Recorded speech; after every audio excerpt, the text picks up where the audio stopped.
I'm Brian Brennan, and this is your Panther Sports Weekly Roundup.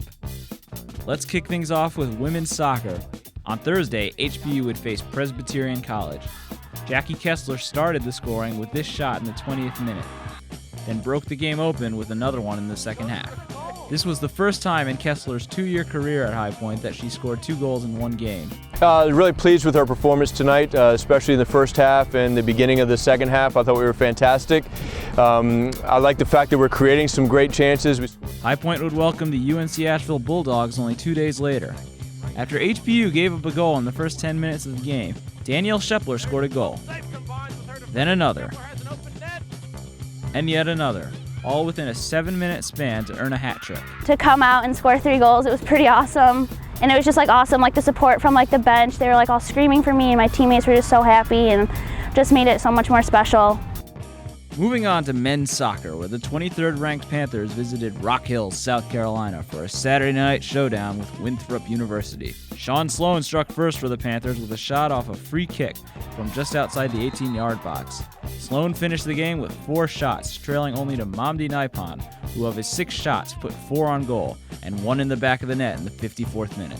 On Tuesday, the Panthers hit the road again to take on the University of Virginia. Sloan opened the scoring from just outside the 18-yard box as Panther fans who traveled to UVA cheered him on. However, Virginia would creep back into the game with a goal of their own on a free kick just outside the box. UVA clinched the game in the final minutes after being awarded and converting a penalty kick.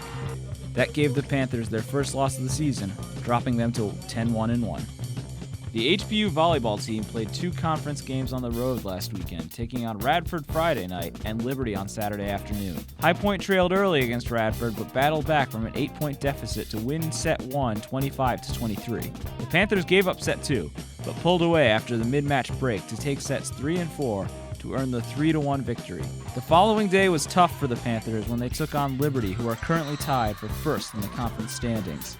High Point kept it close in the first set, and at one point were tied with Liberty 11-11, but couldn't quite catch the Flames as they pulled ahead by scoring 4 of the next 5 points. HBU only trailed by 1 late in the set, but couldn't stop the Flames from winning it 25-22.